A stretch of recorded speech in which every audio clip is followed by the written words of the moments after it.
shadows in the dark, they will lead the way to the hidden pathways of the heart. In that secret place, that is where I find my start. Welcome to the Shadow and the Light podcast with internationally renowned meditation teacher, davidji. And heart healer and psychotherapist, Elizabeth Winkler, as we guide you through our unique fusion of ancient wisdom and modern psychology. Get ready to awaken your true essence, heal your wounds, and transform your shadow into It's here to remove all our fears and to bring new light. The light is the light that will go to the deep to take us to new heights. The shadow and the light. Hi, davidji. Oh yes, Elizabeth. I've been thinking about this one for a while, and I am so excited to get your take on soulmates. Love it. I hear this all the time when I ask people, what do you really, really, really want? What does your heart long for? And they go, I want a soulmate, someone who gets me.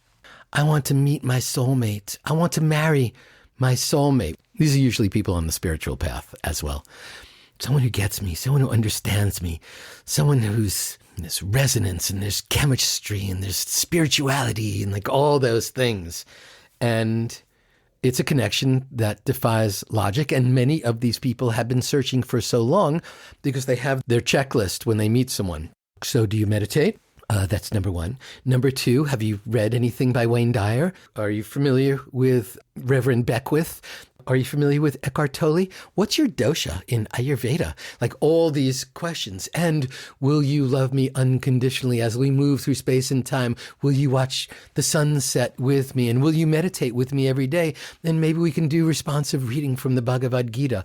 Because we know that soulmates, they awaken these dormant or sleeping parts of us. There's like a depth that regular relationships don't seem to hold. At least says the person looking for their soulmate. And maybe they're looking for that connection of desire or purpose or passion, or like you and I, we're on the same page. We see the world exactly in the same way. So there are a few types of soulmates that I have always seen people looking for. And we've heard this concept of twin flames. I'm sure you have guided people and they've shown up in your therapy sessions as well. There's the Awakener, right? The Awakener. You bump into them and like within seconds, you know, like, ooh, I know we have danced in a previous lifetime together. They electrify our soul. There's all this passion and intensity. We've all had this. We've all had that relationship where someone just takes your breath away, and they can often stir some deep transformation inside of us and sometimes awaken aspects of ourselves that we gave up on or that we let go. Then there's the mirror. And they're just like, oh my God, everything I think you think, every word I speak, you're finishing my sentences, all those kind of aspects. But like any mirror, their love challenges us to grow. So are we really looking for that? Maybe, maybe not. Then there's the anchor. This is not necessarily the passion play of the soulmate. This is like, being with you feels like a homecoming. I feel so connected with you. And these are people who often show up in our lives after we've had some type of inner healing of some sort. Why do we ache for a soulmate? Why is that? Why is it that we're not just looking for someone who will adore me or someone who makes me laugh? People used to come up to my great dear teacher and friend and brilliant neurologist and therapist, Dr. David Simon, co-founder of the Chopra Center. And people would come to him all the time and say, I'm looking for a serious relationship. And he would always say to them, why would anyone want a serious relationship? Don't you want a loving relationship? Don't you want a relationship that makes you laugh? Don't you want a relationship where you feel so held and so inspired and uplifted? Why a serious one? And so if you're looking for a soulmate, maybe you're looking too hard. And maybe your criteria is so strict that you're not going to allow someone who might just fall wildly in love with you to step into your life.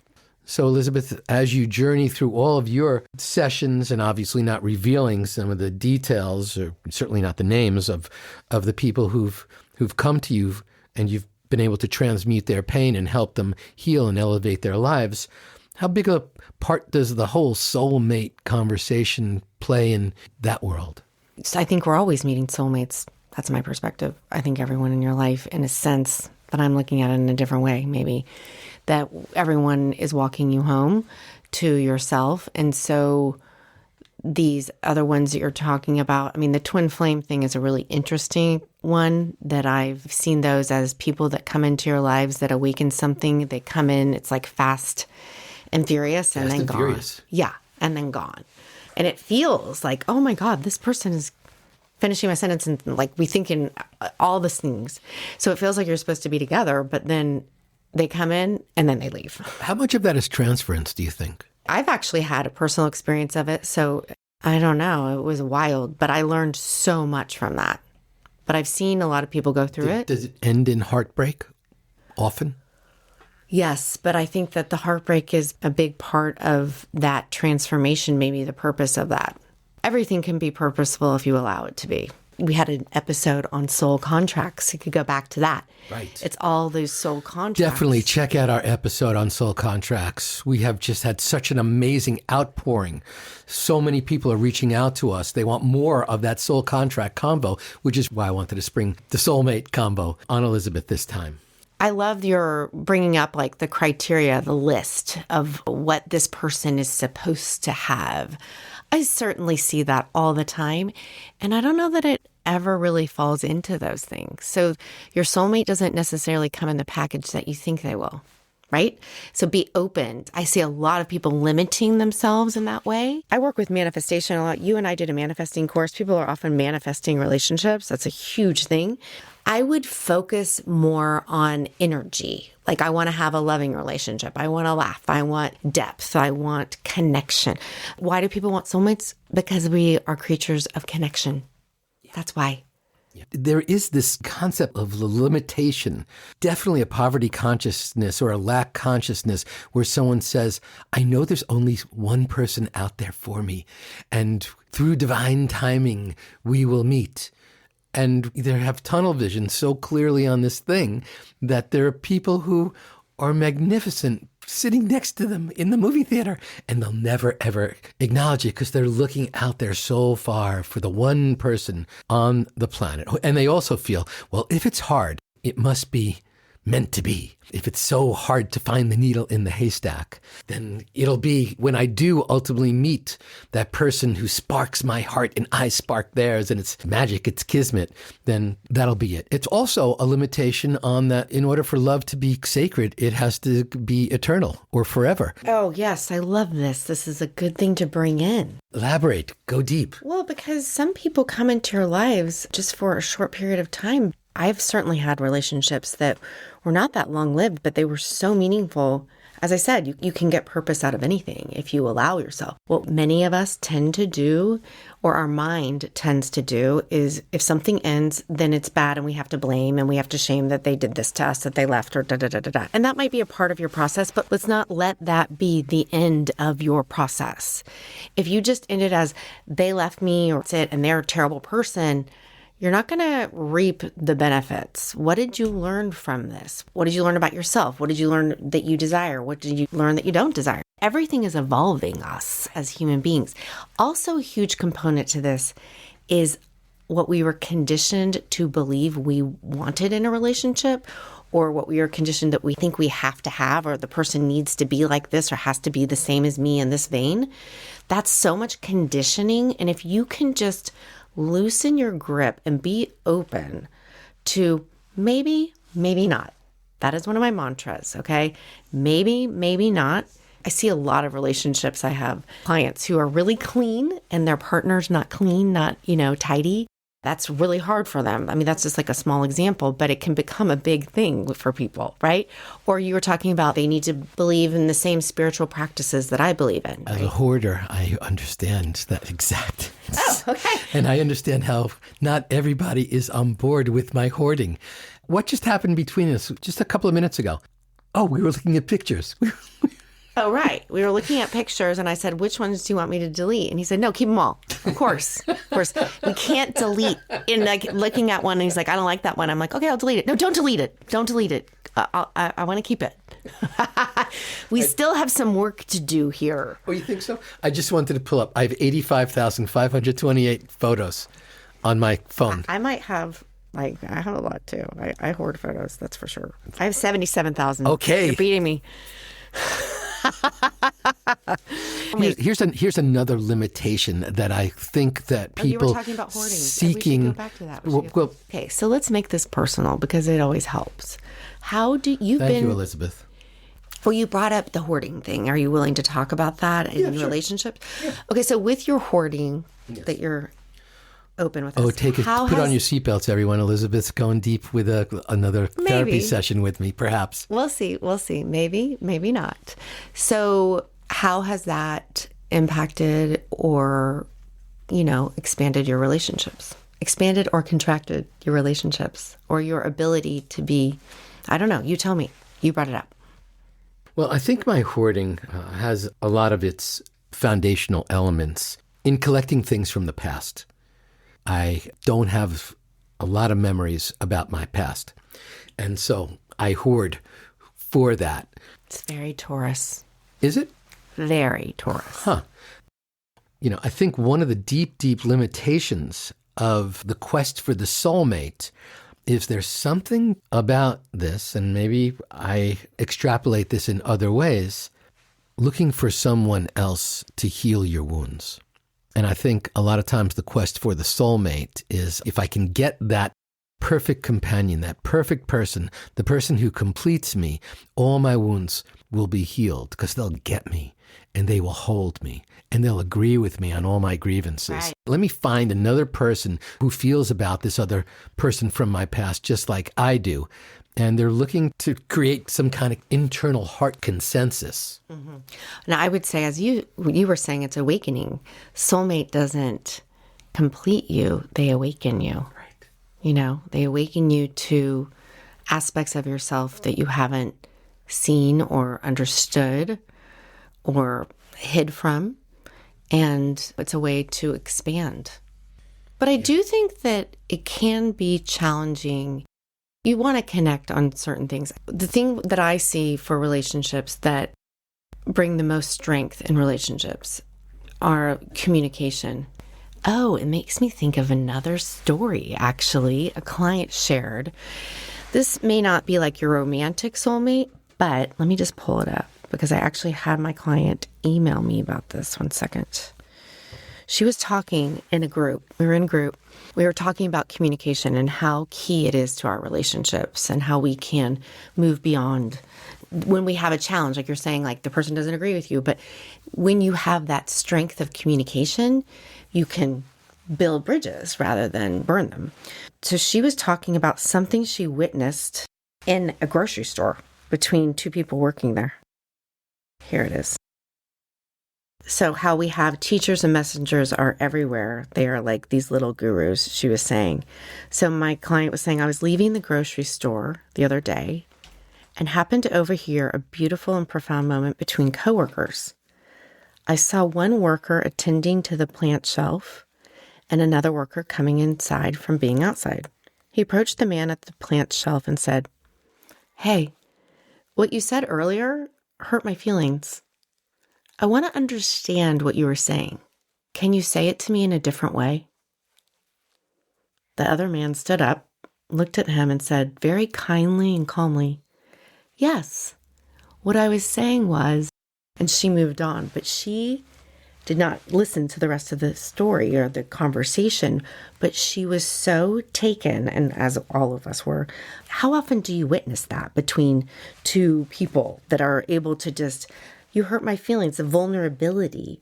So there's a vulnerability, I think, that we share in a soulmate connection, right? The ability to go deep, to get vulnerable. How many of us allow ourselves to be vulnerable? But that's where love is built or happening, is when we have that open, broken space where we allow ourselves to say, hey, that hurt my feelings. Can you say it in another way? I said to her, email that to me. I want to share that. That's a great teaching for being able to build connection and understanding where we could easily just feel like he's an a-hole, or I hate that guy, or, whatever it is. It's so easy to go there. But what are we doing when we do that? We're just building more misunderstanding and judgment, where in this moment, some connections we're connecting. So a soul connection can happen in a grocery store. Yes, we were talking so much about the romantic type of soul connection. But when someone shows up so vulnerable, and I think that sets the table for that type of interaction. Hey, what you said hurt my feelings. Now, again, that's a choice. That's always a choice. Because technically you can't hurt my feelings. Only I can hurt my feelings if I give weight to what you're saying. But clearly, these people felt comfortable enough to share that. And so powerful. Could you say it in another way? Had he just marched in from the outside and said, hey, that thing you said, I don't think so. Or, what's your problem? Yeah, why'd you say that? Even if he had just said, hey, say that in another way.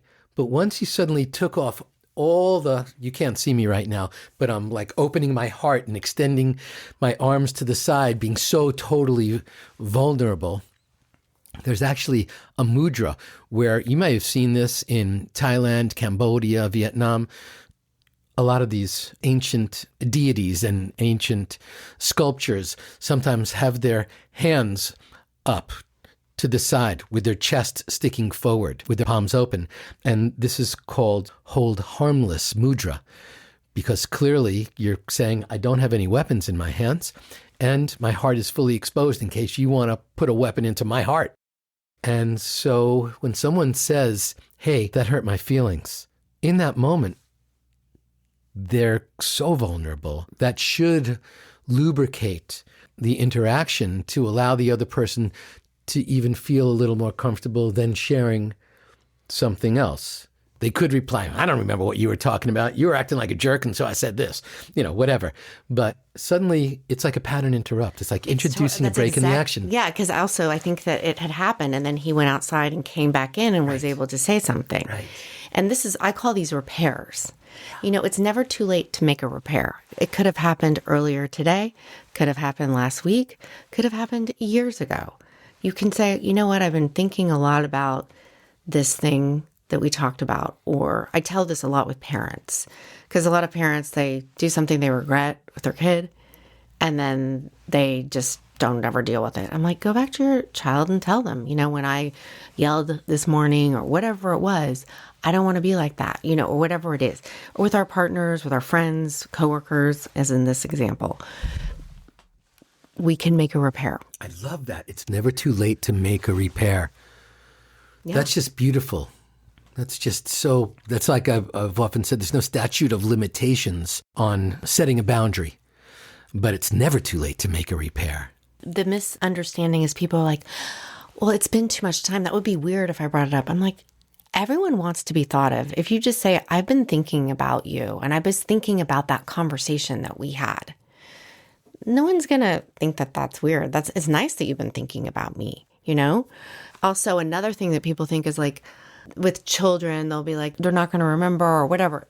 I have found that this is always welcomed when people come back to something, or people think if I bring it up, we're going to get in another fight. But the thing is, when it happened, it was activating, right? And that's not the time typically. Isn't it the great sage Elizabeth Winkler who says that every activation is an invitation? For you to become more free. Yes. But when you are upset or angry, it's hard to cool down. You need that pattern interrupt. You need that maybe space or time to reflect and then come back. And then you have a new perspective, wider perspective. So repairs are a huge part of healing and growing and evolving in our soulmate relationships.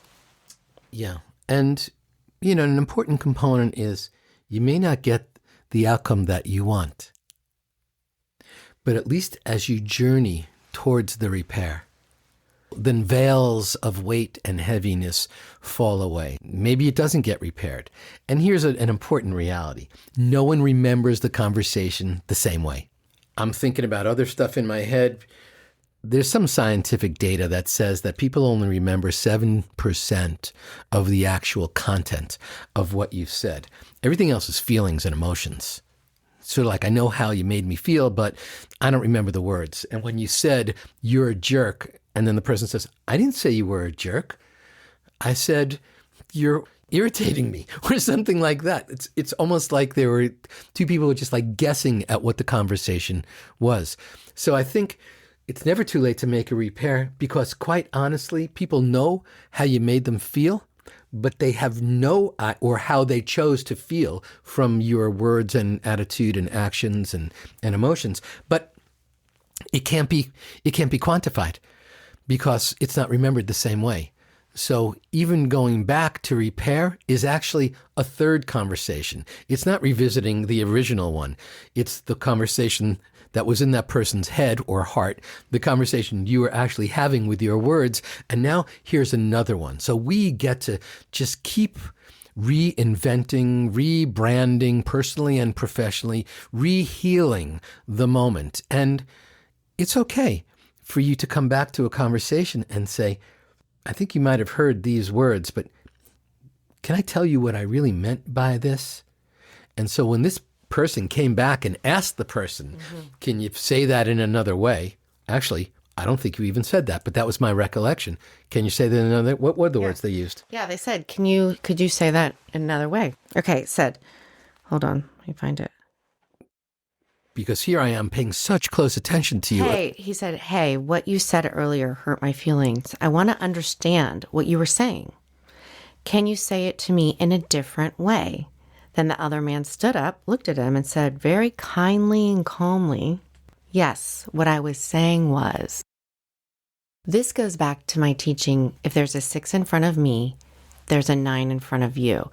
And I tell this to couples all the time. So I'm going to say it's a 6, you're going to say a 9. Everyone here is correct, but it's just a different perspective. So we can dig in our heels and argue about that, or I can say, help me understand. And that's what he said. I want to understand he said, I want to understand what you were saying. So help me, if you're ever feeling like you're stuck in judgment with anyone, help me understand what you're seeing or what you're saying. Help me understand what you're saying or what you meant. That is so valuable, so important. And yeah, maybe it sets you up for someone to be rude or mean or smack you down, but you're already in a conflicted space. As I said, it acts as a lubricant to allow a deeper or more fulfilling conversation for both of you. So when we talk about this concept of soulmate, soulmatism, or soulmate, I want my soulmate, deliver the soulmate, I'm looking for the soulmate. And in the last teacher training that I did, we had 52 people in that. Everybody's online for 16 weeks. And in the final week, some people choose to come to San Diego and we finish that final week in person. And other people choose to stay online and we finish that final week for them 2 weeks later online. And, I watch a lot of TV.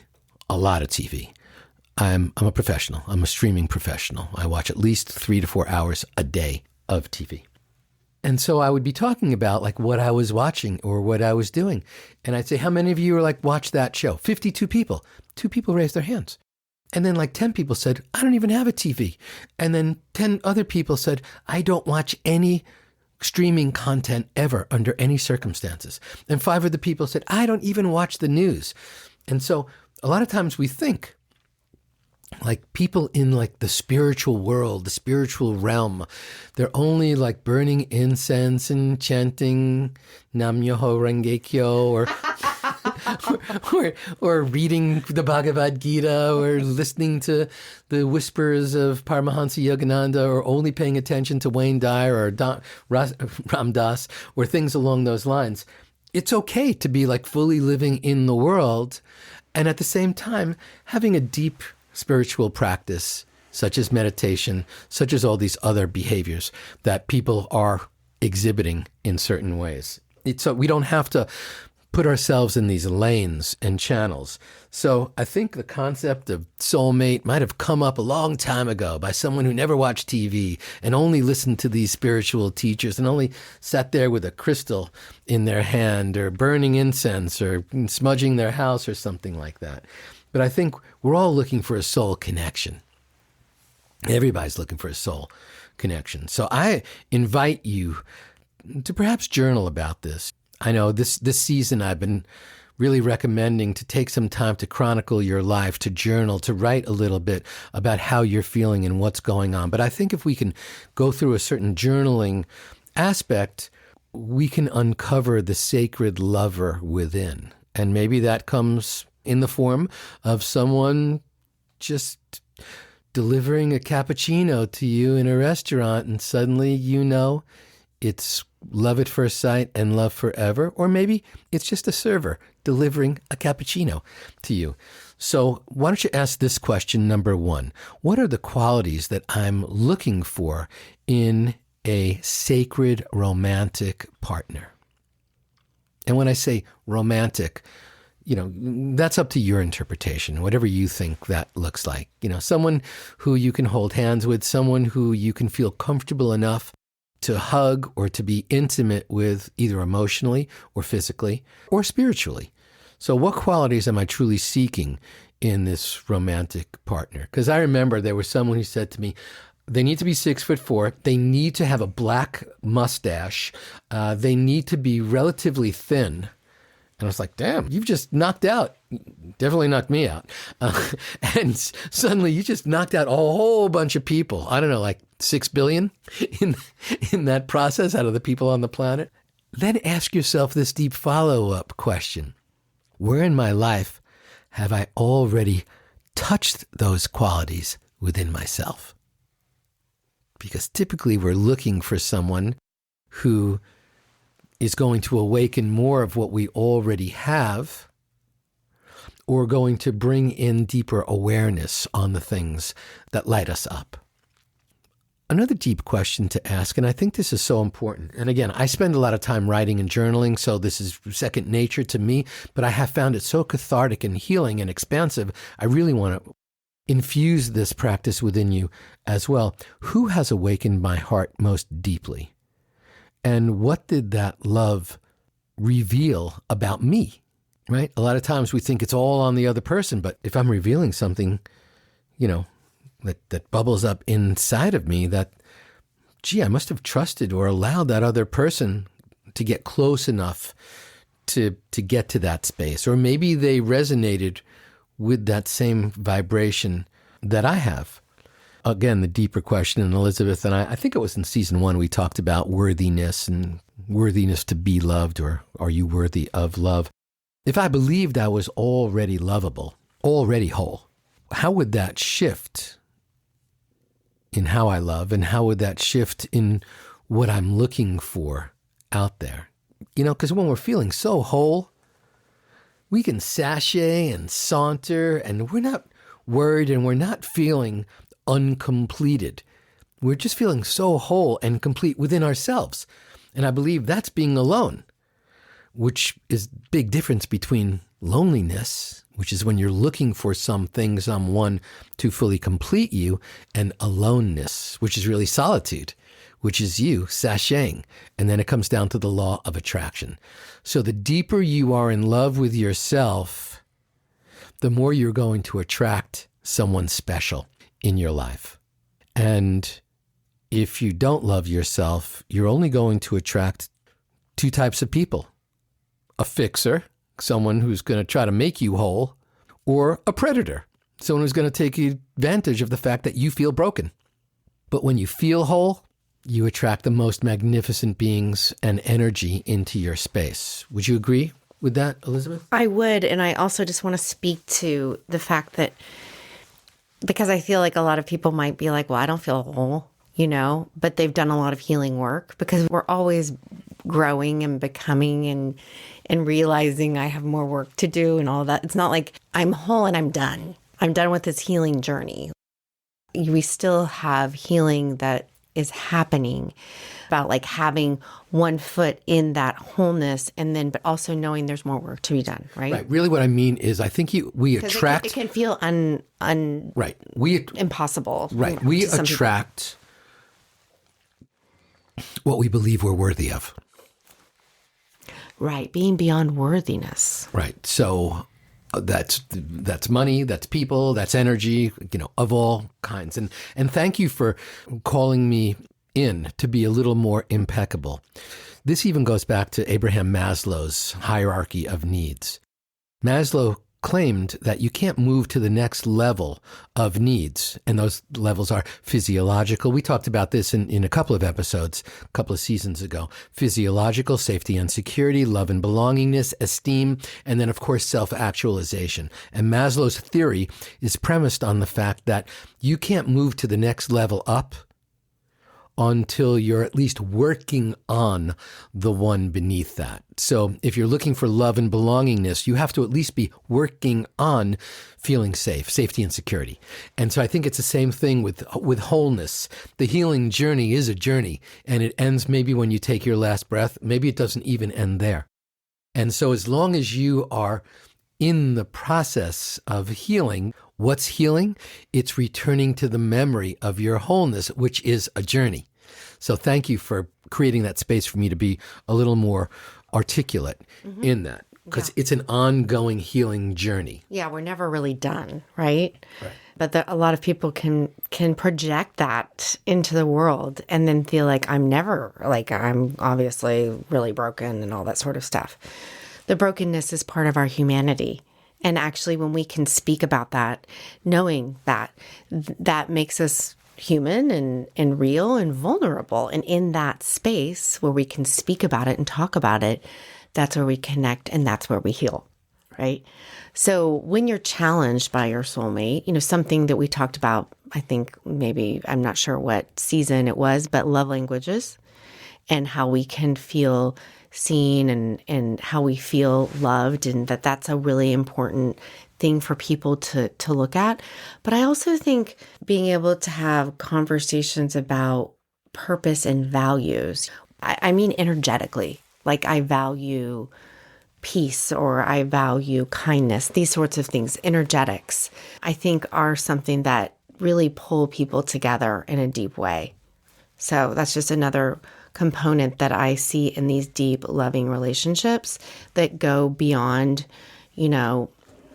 just your everyday relationship. People that are more connected at a soul level of purpose and values. So powerful. So powerful. And now it's time for today's takeaway. Living the light.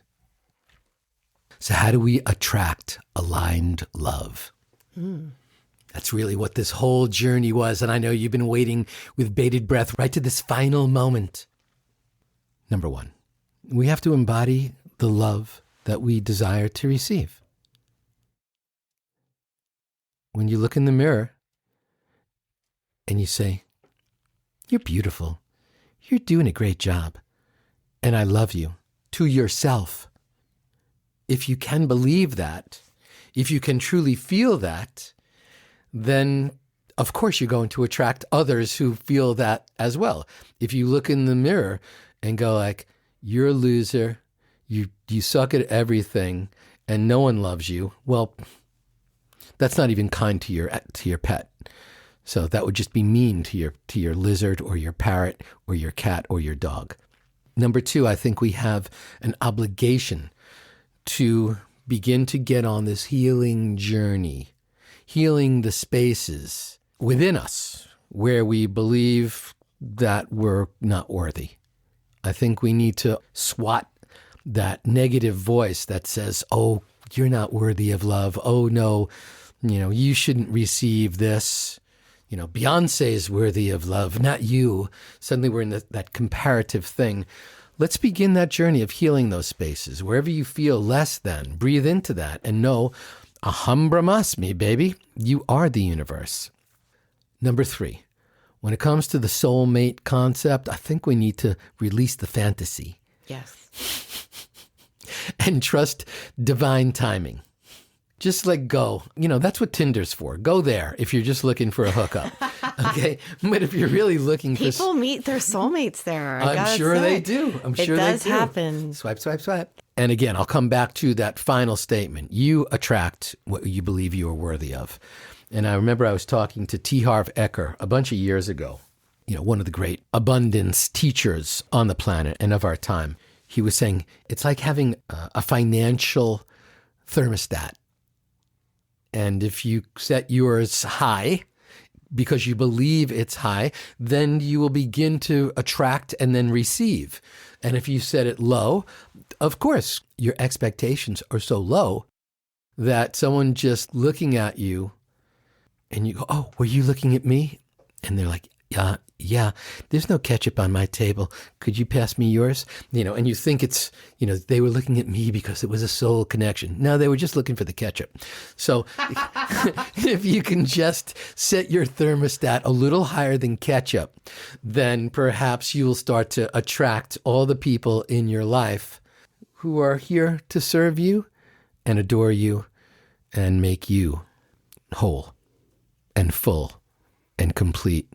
Because you feel that way inside to begin with. And it doesn't always come in the package you expect. Right. Be open to that. Right. When you have a list and they don't have that thing on the list, can you loosen your grip on that and just be like, let me explore this? Yeah. Maybe I was wrong. Maybe I think one of the ways to do that exactly is to just keep ordering stuff for a morning delivery and an afternoon delivery on Amazon. And whoever the delivery people are, that's 14 opportunities to meet somebody new. My name is davidji. I'm here with Elizabeth Winkler, and we are the shadow and the light. It's a joy to be spending this time with you, and maybe this can help you clarify your quest for your soulmate, and maybe this has demystified some of the soulmate lingo, and hopefully you've gotten some good ideas to help your heart heal, to step into your power, and to meet the most special person in your life, which is you. Come on, Jamar. Let's do it. I will not be afraid of the shadows in the dark. They will lead the way to the hidden pathways of the heart. In that secret place, that is where I find my start. The light, it is here to remove all my fears and to bring new sight. The light, it is love that will go to the deep to take me to new heights. The shadow and the light, there's no fountain, rock bottom. You hold it as your own moment, but don't rush past this moment. The darkness can become a friend. Love will come by your side, and you'll shine brighter than a million suns, a million suns. You went through hell, but now you're in the light. It is here to remove all your fears and to bring new sight. The light, it is love that will go to the deep to take you to new heights. The shadow and the light has come because it loves us. The light has come to set us free. The shadow